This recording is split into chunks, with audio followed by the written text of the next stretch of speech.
The following program will make you want to grow things and experience new and wonderful dreams about your plants, garden, and garden design. Listener participation is strongly advised.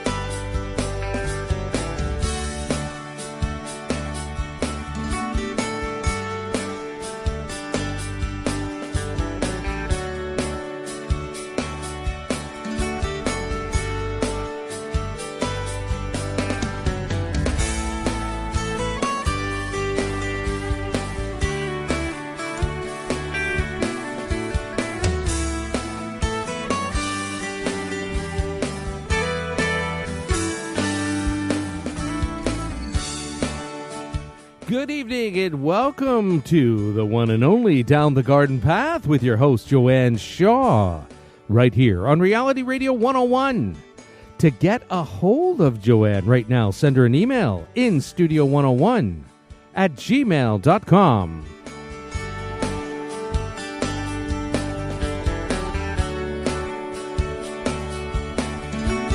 And now, right to your host of Down the Garden Path, Joanne Shaw.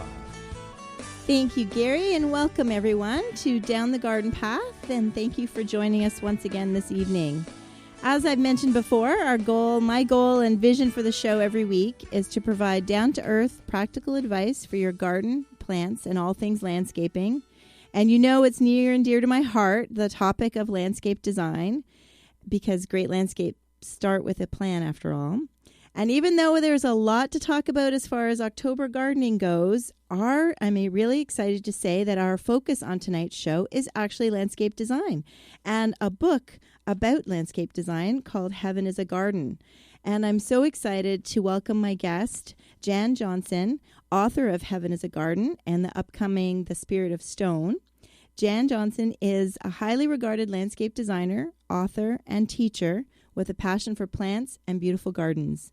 In her book, Heaven is a Garden, Designing Serene Outdoor Spaces for Inspiration and Reflection, she draws on ancient traditions and modern trends to reveal the deep connection between the natural world and our emotions.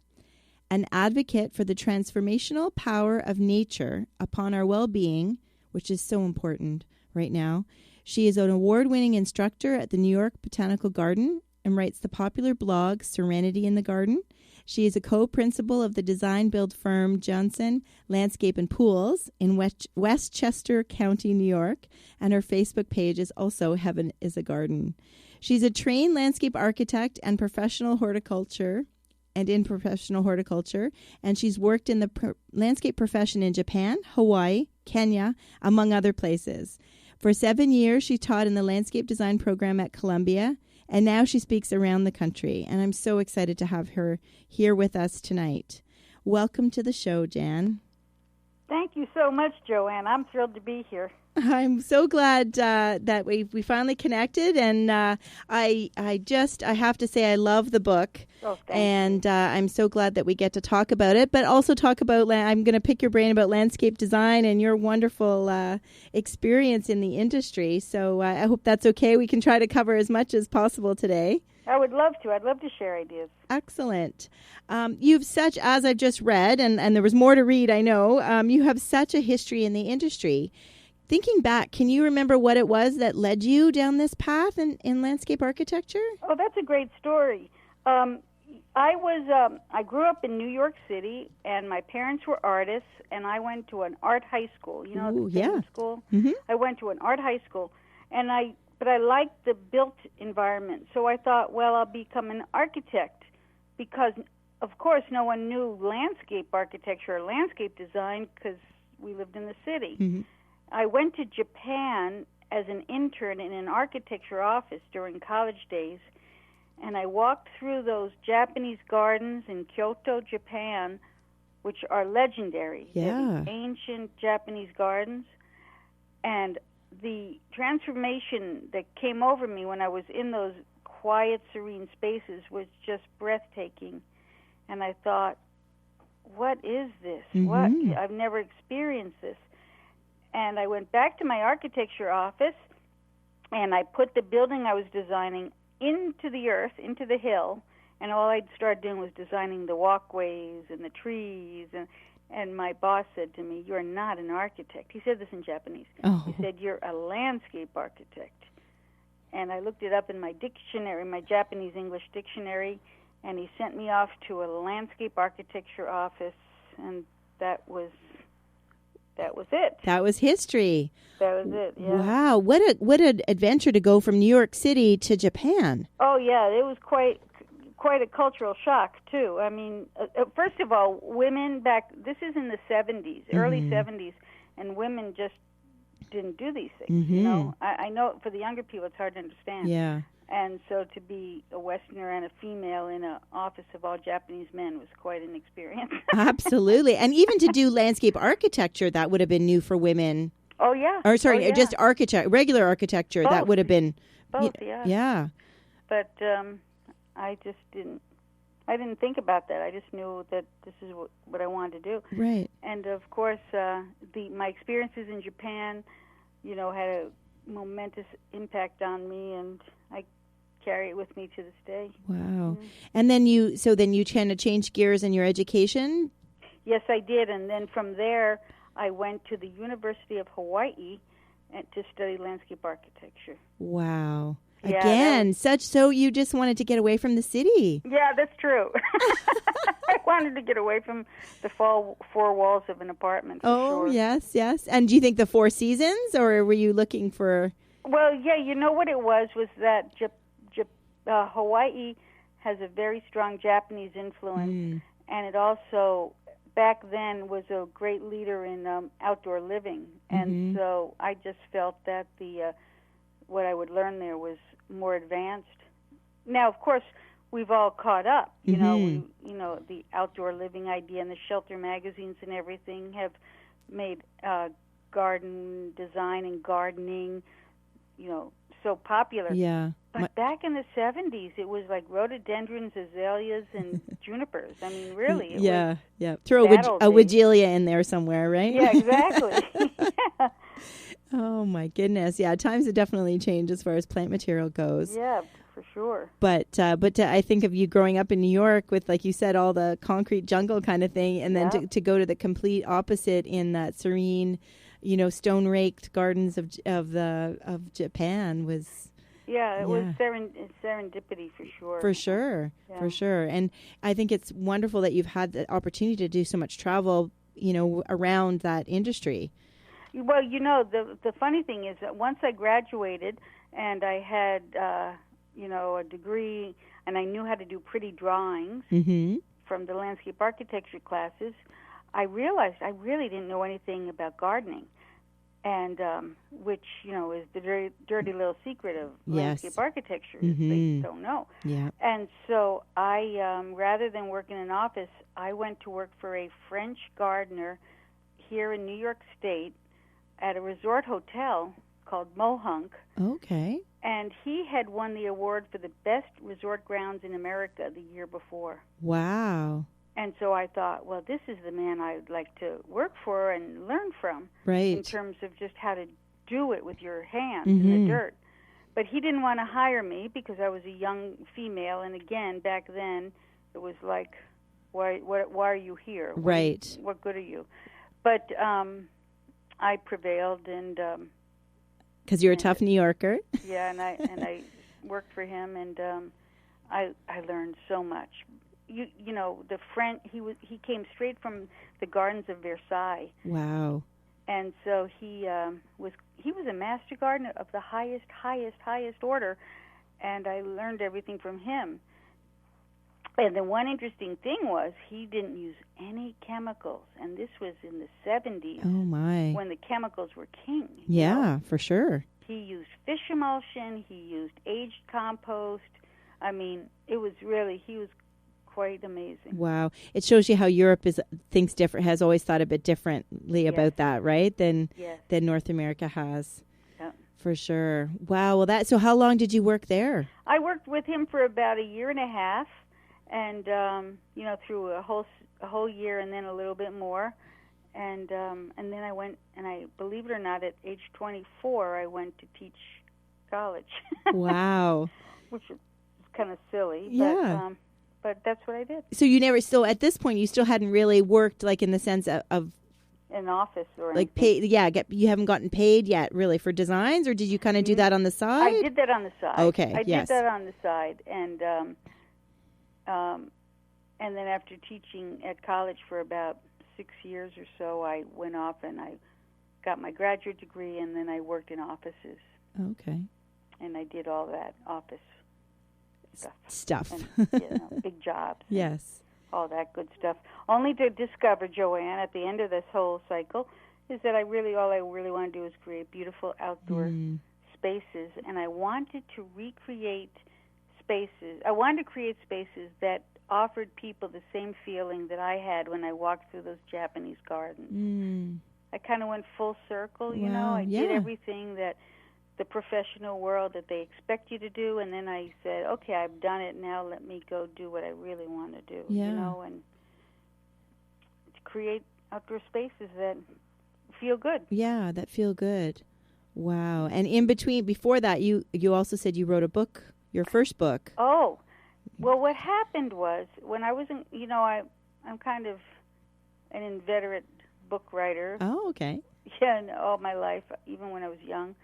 And so I wrote a book during college days on hydroponics, actually. Oh, really? I don't know if you know this, and my thesis for graduating from undergraduate was a rooftop gardening and how to do it. But this, again, was in the early 70s. Yes.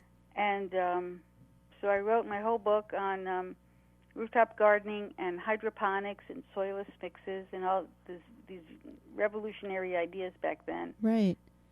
And it got published into a book called Gardening Without Soil. Wow. And is it still available now? Well, it's way out of print, but it's still, on Amazon, Gardening Without Soil. Yeah. And then years passed, and I went to work for a company at some point called Garden Way. Garden Way, Troy built road tillers, Garden Way carts and all. And I wrote a manual for them on solar greenhouse gardening. Oh, my goodness. Because I had installed solar greenhouses. And then I wrote a book years and years later called Orthos, All About Trees. And that book you can buy it for a penny on Amazon. And it is a great book on trees. Yes. So I'm just telling everybody, it's out of print, but it's such a lovely book and very informative. And I was telling the world all about these great different kinds of trees they could use. Oh, wow. Well, this is fascinating that you were just really cutting edge, like before, because now roof gardening is so kind of the in thing. I know. It's kind of a sad, bittersweet feeling, because back then I went to the New York City Planning Commission to tell them we should do this, and this is how we should do it, and it there was no interest, right. But so a little ahead of my time. Which maybe is the way I am with my book, Heaven is a Garden, where I try to tell people how to tune into the garden a little bit. Yeah, I think so, because I think... it's finding the right people that have that mindset as far as their garden versus, the people who are just, low maintenance. The first words out of their mouth, for me anyway, is they want something low maintenance. And are you a designer, right? I am a designer, yeah. Yeah, so I know, right. They want something that looks good year-round, right? Yep, 4 seasons, low maintenance, and in budget, and their budget's usually totally not realistic, right? I guess, yeah. But so what I tell them, Joanne, and I hope to share this with your audience, is that I say to people, it's all about the soil. And I say, the old adage, which you probably know, you don't put a $10 plant in a $2 hole. You put a $2 plant in a $10 hole. And I said, save your money. don't buy the big fancy plants. Spend all that money on the soil. Wow. Get the compost, get the topsoil, get whatever else you can add to it. Mm-hmm. And it's my mantra to people. I said, if you have beautiful soil, you could throw a little tiny 4-inch plug in there, and it will take off. Yeah. If you have lousy soil and you put a beautiful plant in there, it'll just sit there, hanging on for years, but doing nothing. Wow. Yeah, that's true. But people don't realize that there is, because they don't focus on that, the importance of the soil, which means now how do you feel about removing? So to me, I think you need to kind of remove some of the not so good soil, right? Oh, yeah. And then add the better stuff back. Yeah. It depends on where you live. For sure. But absolutely. Or amend what you have, which depends on your soil, of course, right? Yeah. And I tell people it's not cheap. And I explain to them right from before I even design anything. That's what I tell them. Wow. I said, I don't care if you go a whole year without a plant in the ground. I said, as long as we create the most beautiful plant beds. Okay. They don't want to hear that. No, but, for sure. At least you've educated them, and now they know they can't just buy a bag of peat moss and throw a little peat moss in a hole, and there you go. Right. Right. Now, do you do soil testing before you do the design, or do you just you should? I should, and most great gardeners do, but I'm being brutally honest. Sometimes I do when I'm nervous about the situation. Other times I know the soils around where I live so well. Mm-hmm. Like if I was working on a project that wasn't in my immediate, tri-state area here, I probably would. Yeah. But you know the area. Yeah, once you start working in the area. Yeah. I will usually, I don't either, but I will ask people because there's different pockets. We're pretty much clay, but then there are those little pockets where it is sandy. So, really? Yeah, and so homeowners usually know, and then the new developments are really bad, right? Because the biggest houses have the worst soil. Yes, for sure. Right? And yeah. When somebody lives in an old farmhouse, I'm so happy because I know that the soil there is going to be great. Yes. Because the farmers pick the best land. Yeah, for sure. And then it's amazing that it stays, even though it's been developed, right? The soil is still good. Yeah. And you can tell because the plants, it's true, the plants really do better. Oh yeah. I did a project just recently, a few months ago, and my associate was with me, and she thought it smelled like a manure pile, and she was going yuck. And I said, this is from way back when they put the manure on the fields. This is an old property, and you could still smell it. Wow, really? Yeah, it was great. Oh my goodness. Yeah. Yeah, I can remember that growing up. You always knew, okay, who's putting the manure on their garden? Right. Right. Yeah. Now it's all composted, in the bags, and you don't really smell it. But back then. Yeah. Yeah. I love it. Yeah, that was definitely important. So I'll have to remember that. So yeah, but I'm so much into the life of the soil and trying to illuminate, the subject matter because I think this is where you have to begin. Right. I know we should talk design, but you can design all you want, but if you don't have a good substrata there, right, it's not going to look very good. Yeah, the plants won't thrive, right? Yeah. And there's nothing worse in a design, I'm sure you can agree, where, a third of the plants don't make it or, right? And you're constantly having to go back, and rework things because, so. Yeah. And so I'll just warn people right at the beginning, you will pay money to create the plant bed before we put anything in the ground.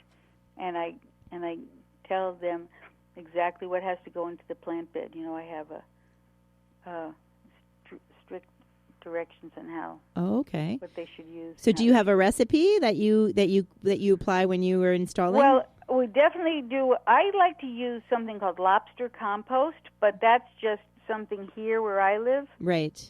So, any kind of composted material that's suitable for your area, plus, of course, the peat moss. Plus, I use fish emulsion you water the plants in, and quality topsoil. Okay. and lime. The more I think about it, the more, Yeah. And then it depends. Sometimes I'll add other things depending on what we're planting. Okay. And I like compost teas. I love compost tea. Yes. To plant. So. So more natural fertilizers as opposed to doing. Oh, absolutely. Yeah. I will use the roots. Do you know what that is? I'm sure you know what that is. Yep. With the mycorrhiza. Yeah, it's hard to pronounce that, right? Mycorrhiza. Mycorrhiza, yeah. So. How much time do you spend, are you involved in the planting quite a bit, or do you find?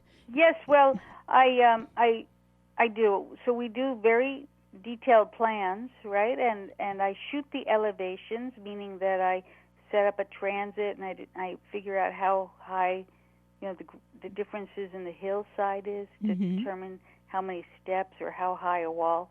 It's not just guessing. Mm-hmm. And when it gets down to the actual implementation, I will locate the plants. Okay. I will cite the plants, and I do tell the guys over and over, normally in my part of the world, that you have to talk Spanish, by the way. I don't know where you are, but what to do and how to do it. Yeah. I'm very hands-on. Yes. Yeah. I mean, and sometimes you have to be because, it's hard to, I try to explain to the clients, yes, it looks this way and this is the way it should be on paper. And, and it's pretty close, but yet when you have the plants in your hand and you're on site, sometimes you change it all around. Yeah, sometimes things change, right? I say to them, I said, it's just a guide. It's not, and some people treat it like the Bible, right? And you say, no, this is just the guide. Yes. Yeah, because and things change, and especially when you've done the, design in February and the install in August, you've changed your mind, right? Do you know that I run around right now and I'm taking photos of people's properties? I can't even do the work yet, but I say to them, I have to take photos because the leaves are still on the trees. Yes. I say, once the leaves fall, forget it. Yep. Right? Yep. You can't even think of how to do something. Yes, Joanne, I totally commiserate with that. Yes. Yeah. Now, have you found your work evolve? I mean, certainly from where you started to now, it sounds like it has a bit. But do you kind of look back and go, "Oh, I can't believe I designed that"? Have you visited old past designs, or do you reflect on some of those?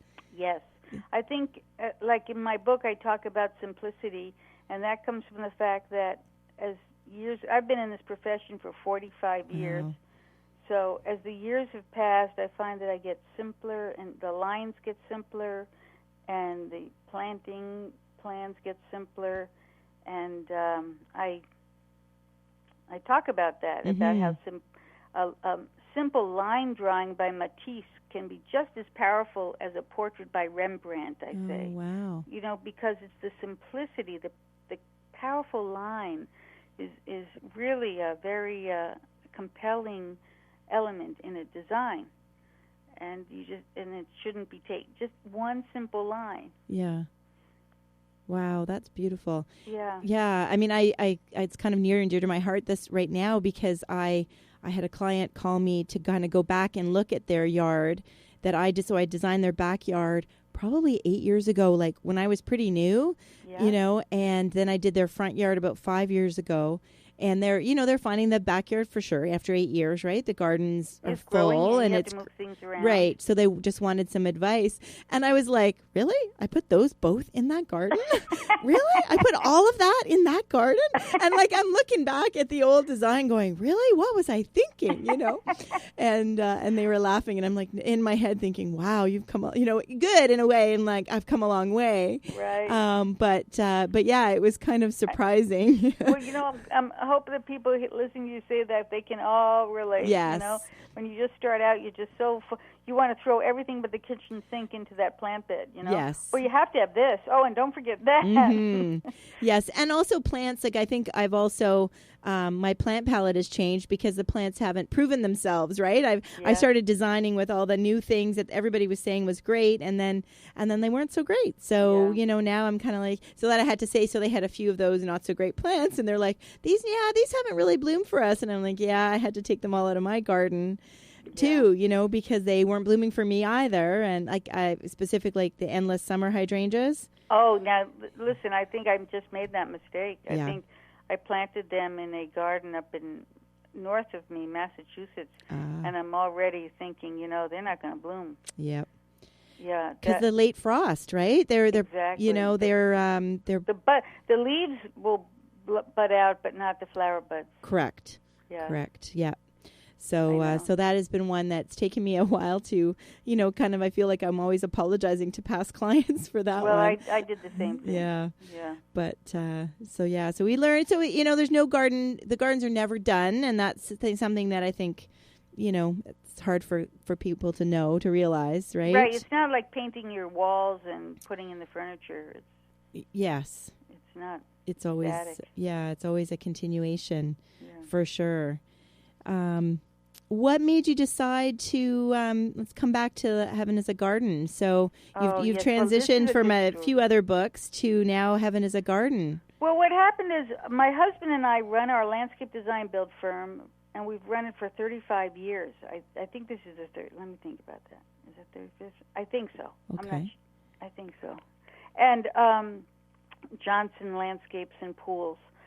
But about 6 or 7 years ago, my son had gone off to college, and and from there he graduated and went on his own, and I thought, it's time for me to share what I've learned with others. Wow. And I would get up every morning before work at 5 a.m., and I would sit and write.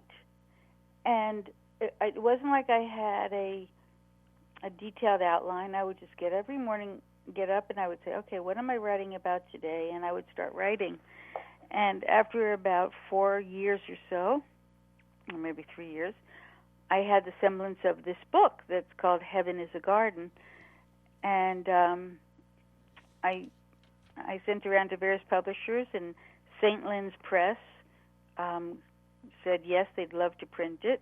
And it's now in its second printing and might be going into its third printing. Wow, that's wonderful. But it was all this stuff that I've developed over the decades on that I hadn't read about in books or in magazines that I absolutely used. It was my little ideas that I had gleaned from ancient traditions or from my day-to-day work that I said, I have to share this with people. And so that's how this book, this is the passion project. This is a book from my heart. Wow. That I said, okay, now I've done my duty. I've shared it with everyone.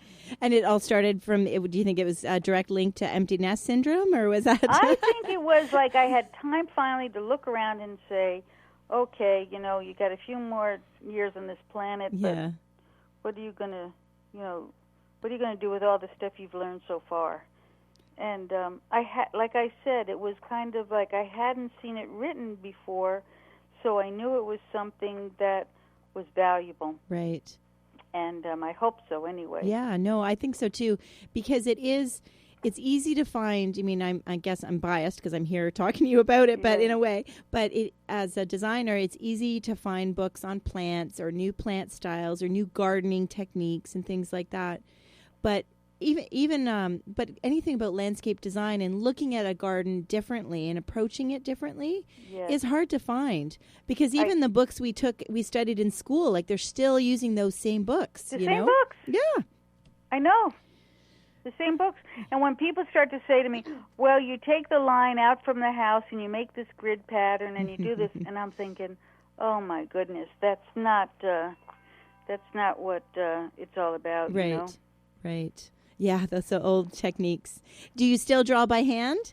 Not at all. Okay, good. We changed over to AutoCAD, and it changed my life. Yes. No more erasing. Changed my life. Yeah. Do you do it by hand? I don't. I do Dynascape, so I use Dynascape. So there you go. Right. I was never an artist, so my hand drawings when I was in school. So I did a landscape design certificate at a university here in Toronto. kind of continuing ed when my kids were little. I went back to night school and did it that way. Wow, that's And great. yeah, and so, but I was never like artistic, so my drawings were so basic. So when I finally was taught how to do it on the computer, I feel like, oh, I finally look, a bit more professional. Well, and people aren't paying you for your time spent, making circles with the pencil. They're paying you for your ideas. Yes, for sure. And the quicker you can get those ideas down on paper, the better it is for everybody. Yes. So, I work with AutoCAD, but Dynascape, I hear, is wonderful. Yeah, no, it is. I've really enjoyed it. We have one email from Andy Crown. He says hi, and that he's a big fan of yours and loves your advice, and he's from Cincinnati. Well, that's great. It's Ohio, yay! Yeah, I just came back from Ohio. Oh, did you? Do you go back often? Well, like I said, my mother was from Ohio, so I go back there. Okay. Family. Yes, family. Family pulls us back. Yeah. And your son, did he grow up helping? Not at all. No, he didn't help. He didn't help at all. Not at all. No interest. Could care less. He went off to Los Angeles and is in the movie business. Is he really? That's so Yes. funny. I have two that could care less, but I think the second one's going to come through eventually. He just doesn't know it yet. Yeah, right. He doesn't. He hasn't. I mean, you can't make the kids. They got to follow their heart. That's right. Got to do what they want to do. So he enjoys my talk about things and showing him things. Yeah. And he listens. Yes. He listens to it all. Yeah, I can't help but think that they do have a better appreciation for things. Oh, and he has to go to all these gardens with me. So he's been to like Lotus Land. Like when I go to visit him in California. Yes. You have to make the pilgrimage, everyone, to Lotus Land. I don't know if people know about that yet. No. Have you heard about it? I have not. This is in Santa Barbara, which is a little bit north of Los Angeles. And it was a very eccentric woman who started this large garden there, a state garden. And this was in the 1920s, I believe. Wow. And it's open to the public, and it's really worthwhile, very worthwhile. The catch is this, which I didn't know. You have to make reservations to visit. Really? And if you don't make reservations, if you show up at their front gate, it doesn't matter. So I said to them, but you don't understand, I came here from New York. I'm here from New York. And they said, sorry, you don't have reservations, you can't come in. Oh, my goodness. If you go to Lotus Land, everyone make reservations. Make reservations. Oh, yeah. Goodness. So I had to go back. I came back a second time. Oh, God. Oh, my goodness. Because you knew if it was like that, then it was a place worth seeing, right? Oh, it is. It's definitely worth seeing. It's a lovely place. But, so Lotus Land has a very interesting, it has many different gardens, but one thing it had that my son was with me, it had a magnetic rock, magnetite was in the rock. And I have pictures where you put your hand and paper clips on the rock and they stick to it. And if you put your hand on the rock and the paper clips on your hand, the paper clips will stick to your hand. Wow. Because the magnetism goes right through your body into the paper clips. Wow. And so that is something that I talk about, because if the rocks are magnetic and they're in this, in the earth, then it affects us. Mm-hmm. And that's something I talk about a little bit, because that affects the way we feel in a space. Yeah, absolutely. Nobody talks about geomagnetic and its effect on us, Yeah. I think the next century they probably will be much more aware of it, but not now. Yeah. Well, I think people are now spending so much, some people, money in their outdoor spaces, that I think they have to look at, it's not just about function. I'm getting personally a lot of, they're focusing on the kitchen and they're focusing on the fire pit. I feel I had called a friend of mine earlier in the season, and I'm like, why do I feel like I'm not a landscape designer? I'm a kitchen designer now. Right? You are. The kitchen, and that's true. They'll spend, that's where the money goes. I know. Right? But so here's what you do with the fire pit. The thing about fire, and I tell people that, the reason people want fire, frankly, when you're around fire, people naturally open up and they talk more. Wow. It's kind of like sitting around the campfire and then people start talking or singing or singing, yeah. right? And so fire is a very potent element. When my son was like 15 and he wouldn't talk, because 15-year-old boys don't talk, and I wanted him to just open up, I would light candles at dinner. Oh, really? I would light candles on the dining room table, which he thought was kind of cool, Mom, right? And it would always work to make him talk more. Oh, that's interesting. We'll have to try that with my 18-year-old that's still at home. Don't let him know. Yes. Just light those candles at the dinner table. But the same thing with the fire pit. I think that's kind of why people want it. It's kind of like lets people zone out a little bit and open up. Yeah, and I think and have a destination in the garden. Yes. Because especially if they're not gardeners, usually maybe one of the spouses, is the one that looks after the garden. But together they both want someplace to go and sit and enjoy the space. Yes. So that seems to be, and the kitchen part has been, it's been quite a bit this year of, of kind of positioning the kitchens. Well, with outdoor kitchens, you have to get into like inches. Yes. Inches. I know. And clearance and overhangs and, and depends on the size of barbecue that they buy, and then it just, so yes, it's not, the most creative use of our time, really. No. But it's useful. I mean, it's true. People think it's a very romantic profession, but if they realized how much time you spend figuring out the pitch of something for, positive drainage or like overhangs on kitchen counters or whatever, they'd be surprised. Yeah, for sure. So as far as your book goes, why do some gardens make us feel so relaxed, do you think? Well, what I start off by saying is that there's three elements of a serene outdoor space, and that is, like I mentioned before, simplicity, and then there's sanctuary, and then the last one is delight. And simplicity, as I mentioned, was just simply the effect of a simple plant bed line or the line of some steps, and to make a statement with them, and make the line tell the story. So it shouldn't be frou-frou with, matching this and that. And then the next one, sanctuary, is we all love to feel somewhat sheltered. And in the book I explain about the lure of the sheltered corner. Yes. Yeah. We all love to have our backs protected and to have a view in front of us. And that's so true. When you go to a restaurant, that's what you do, right? Yeah. You scan the restaurant, you do site analysis of your restaurant. And you never want that table out in the middle, right? That floats. Right, nobody wants it in the middle. Everybody wants their back protected with the view out to the window or whatever. Oh, I never thought about that applied to a restaurant, but you're right. It's true. It's the lure of the sheltered corner. And so when you're a designer such as yourself, you always create that special corner. The backdrop could be a wall, it could be a hedge, it could be a big tree, it could be a hillside going up behind you, and you put the bench at the bottom of the hillside so your back is protected by the hill, and then you're looking out onto whatever. Yeah. Now, it doesn't have to be a big view. It could be a tiny little view, but whatever it is, that's the most comfortable place to sit. Yeah. And then people go there and they go, God, this feels so good, But they're not quite sure why. Yes. Yeah.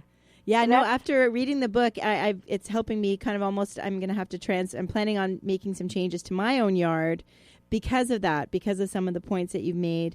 Oh, good. I'm so glad. I'm a corner house with no real garden in the backyard, so all my garden's in the front yard, but it's busy, like the neighbors and everybody's out there, so I want to be able to sit and enjoy my space, but yet still kind of have that privacy and that serenity. Yeah. So you've given me, so it wasn't until reading your book that I realized I was lacking in it, and that's why I never really sat outside and enjoyed my garden. And then you've inspired me on ways I can help achieve that. So that's fantastic. Yeah, so I really recommend. I hope our listeners are listening and know that there's something in it for everyone as far as what you've written in the book. And I think it really is important to not just think about our gardens as low maintenance and budget friendly and all that stuff, but if we're spending money and effort on our outdoor spaces, that they should be, like you said, serene. Exactly. I mean, it costs just as much money for a bad design as it does for good design. That's what I always say. Yeah, that's a good point. Yeah. Good point. So anyway, that's the 3 aspects. Yes. And delight. Oh, delight is the most personal one, and that's the one, like, if you just love the color yellow, why then you just keep planting yellow flowers and foliage because that's delightful to you. Yeah. It's personal. It's whatever gives you pleasure. Do you find people know what they find delightful? Like, do you think people ask you for that? They usually do. Okay. But they don't know it. Like, I'm sure you know this, where people say, oh, I love hydrangeas and I love lilacs, and I go, okay, I got it. You like that whole voluptuous hydrangeas, lilacs, roses, peonies. I go, oh yes, that's why, and then they don't even realize it, but that's what they respond to, that whole sensual garden idea, you know. Whereas with me, I like it more spare. I like stones. Yes. And, sedums but it's whatever you respond to. Yeah, I think people may not think of it that way, but they intuitively know what they like, I find as a designer, sometimes over the phone they'll tell me that because those are the plants they know, right? They know the terms of hydrangea and lilacs and roses.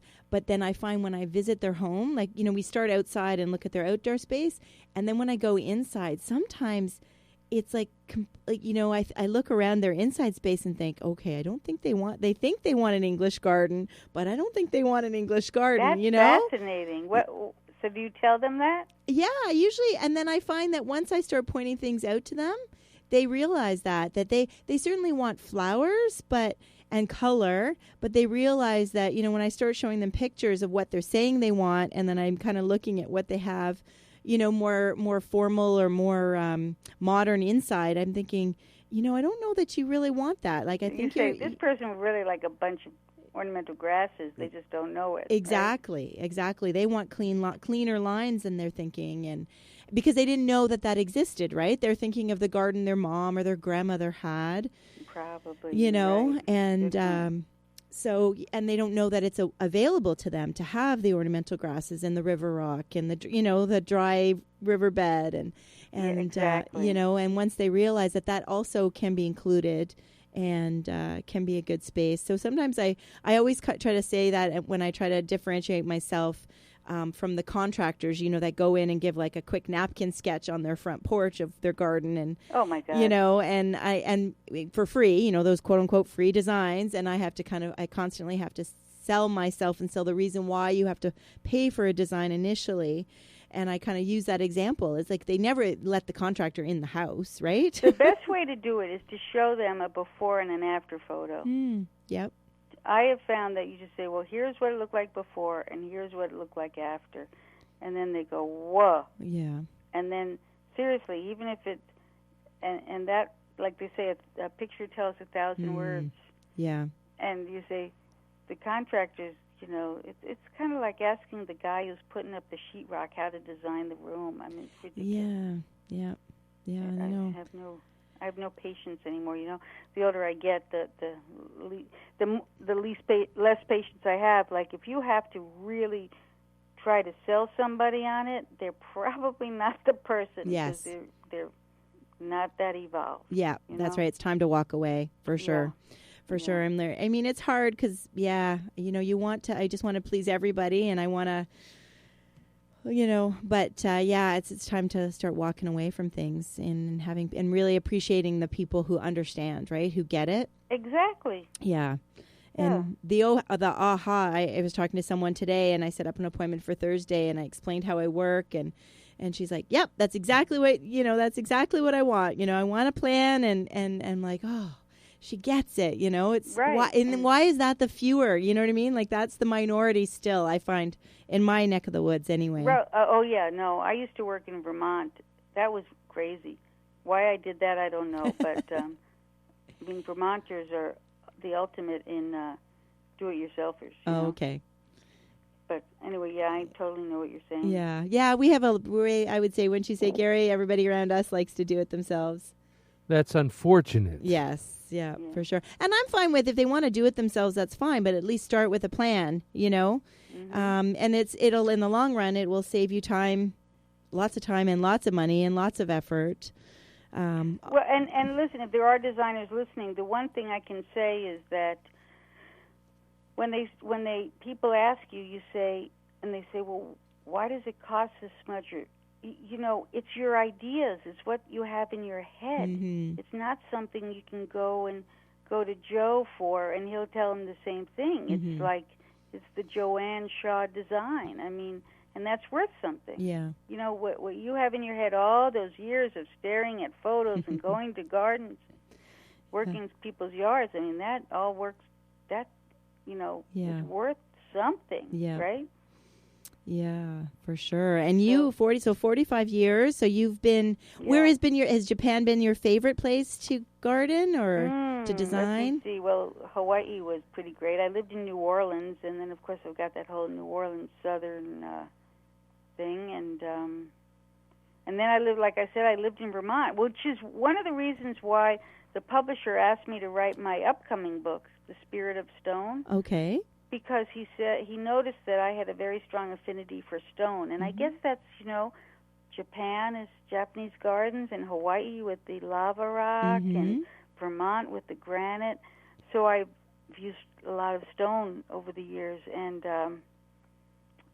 then I realized that every single plan that I've done, I had to first do the stone work before I added all the plant material. Wow. And so then when in my studies for writing the book, in Japan, they consider gardening really more the art of setting stone than in plants. Yeah. So I thought, well, they have a lot of books written about stone masonry, how to build a stone wall, how to set a stone patio, but there wasn't too much on how to design with stone. No, absolutely. I don't know if I've ever seen anything like it. And I'm so glad we can talk about that book. I wasn't sure if we could. Oh, but it's I'm right in the middle of the final editing of it all. Excellent. And it comes out in? It comes out in February, although you can pre-order it right now. Okay. But, The Spirit of Stone, Creative and Practical Ways to Use Natural Stone in Your Garden. Wow. Which, of course, I do address a little bit in Heaven is a Garden. You do, yes? Yeah, I call it Rock's Resonance. But I elaborate greatly on it. Because, again, I don't know, where you live, do you use a lot of stone? I do, yes, I do. Right, stone fire pits, right? Yeah, oh yeah, stone fire pits, and there's always stone, there's always, rocks in the garden somewhere. Yeah. And, sometimes they serve, a function, and other times they're there. I mean, I personally love, I can't imagine putting ornamental grasses into a garden and not having ornamental rocks or rocks around them, Right? It's such I call that the yin and the yang, yes. The hard stone with the soft, feathery grasses. Yes. And that contrast is what makes it so compelling. Yeah, definitely. Whether it's a tall grass or a low, Japanese blood grass. I mean, to me, it just makes, they both work so well together. So, and I, after reading your book, The Spirit of the Stone, I realized that of all the plant books and the gardening books and the how-to books that I've read, no one's ever told me about that, about where to put the stone and where to look at it and to stand. Oh, you're going to love this book because I talk all about rock placement. Yeah. And all the tips on that. And, I even talk about how when you're working with natural stone, you have to talk to the rock. And I said, and the scary part is when they start talking back to you, which they do. Yes, and the real gardeners know what I'm talking about, Yeah, for it's sure. Like, you got to talk to the rocks. Oh, They'll goodness. say, sometimes I'll work with a rock, like I'll work with big rocks with machines and setting big rocks in gardens. And sometimes the rock just won't want to go. We turn it, it doesn't. And I finally say to the machine operator, I say, he doesn't want to go there. Forget it. Mm-hmm. He's just not happy. Yeah. And the guy's looking at me like I'm a little bit off. But, and we don't use that rock. Yeah. And, but yeah. Oh, I know. And even to go to when I've gone to pick the rocks, there's a pick whole the rock. pile. They talk to you, right? They say, pick me, yeah, pick me. absolutely. And the contractor will be, or the homeowner, and everybody's looking at me, and I'm like, I don't know. Like, I just know that this, and I can picture where it's going to go and which one I want and what color I want. But I've never been taught that. We certainly didn't learn that at school. No, of course not. Yeah. So. Yeah, but you're absolutely right on, Joanne. Yeah. It does. It's like you just know. And they say, well, why that one and not this one? You go, I don't know. Yeah. That's the one. That's the one. Oh, well, I can't believe it has flown. I feel like we've been talking for 5 minutes, but look at the clock. Oh, Jan, thank you so much. Oh, it's been so much fun. Oh, and so your upcoming book, Spirit of the Stone, will be available in February, but people can pre-order it now at Amazon.com. Absolutely. Yeah. Excellent. And your past book is called Heaven is a Garden, which they can also order. Yes. And your website, do you want to give us your website address? Okay, my website is called Serenity in the Garden, and it's on Blogspot. Okay. Serenity in the Garden, but I'm a real Facebook junkie. Like, that's how, like I just added you as my friend. Oh, good. And that's my Facebook page is called Heaven is a Garden. Okay. So. And do you post your blog post to that? Yes, and I everything do. Is there. Okay, yes. Excellent. Yes. Well, I will go home and accept it and go from that. Yes. Oh, that's great. And anytime you would like to talk to me, I'd love to. Yeah, definitely. I feel like we didn't. We haven't even talked about plants. We didn't really talk about plants and a bit more design. So yeah, definitely would love a part 2 with you because I think great. I've done the show for almost 2 years.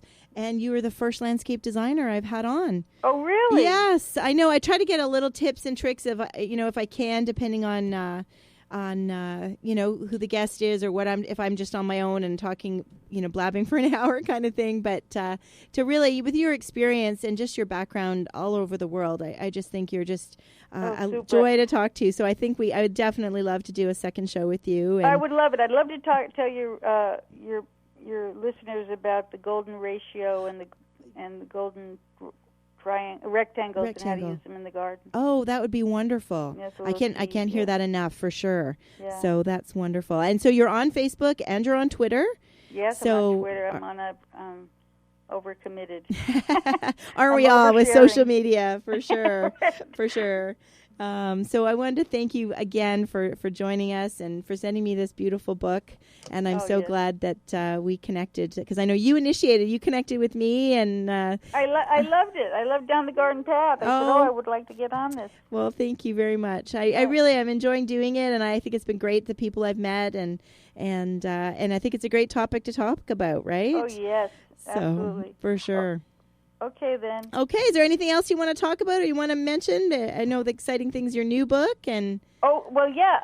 I would love just to talk. I mean, I don't know how much more time we have, but the one thing that I really am excited about these days is fall gardens, and I'm giving a talk on fall gardens in a few weeks here in the States, in Massachusetts, at the Red Lion Inn. Okay. So if anybody's listening from the Stockbridge area, it's going to be me, Carrie Ann Mendez, and Karen Bussolini. Excellent. And we're putting together a whole fall garden symposium on October 20th. Wonderful. Well, that's great. Well, I hope we have listeners in that area. I'm sure that we do.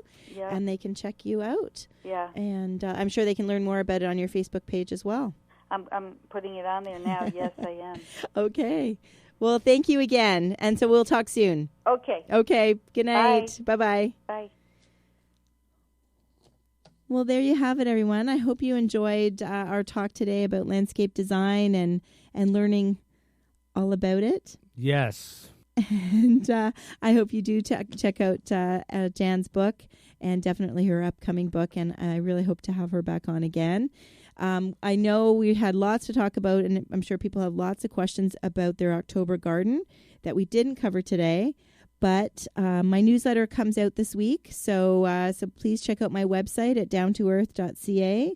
Sign up for my newsletter there, or follow me all my avenues there, so Facebook or Twitter. And if people have a question, they want to talk to you in person, they can go to Rogers Center here in Toronto. I think I'm going to watch. Yeah, no, I think I'm going to watch from home. I'm going to be. You're in box seat number 516. So please, right? Yeah. Do you believe I have a board meeting I'm hosting a dinner and board meeting tomorrow night in my home. So I don't know how I'm going to get. How many people? 8 people. I don't know how I'm going to get to construct the board meeting around the Jays game tomorrow. I don't quite know how I'm going to do that. Are you cooking? I am cooking. And, really? I know. What's the board meeting for? Oh, it's for the Pickering Horticultural Society. So good luck. So we take turns hosting the board meeting and hosting dinner. Pieces. So who knew the wild card game would be on at the same time? That's right. So what can we do? A couple of the other ladies are pretty big fans too. So I'm going to be moving that agenda along pretty quick. I would think so. So yes, but I just want to thank our listeners once again for hanging in there with me. And any feedback, please, you know where to find me, downtoearth.ca, Joanne at downtoearth.ca. Thank you once again for joining me down the garden path here on Reality Radio 101. Thank you for listening to Down the Garden Path with your host, Joanne Shaw, right here on Reality Radio 101.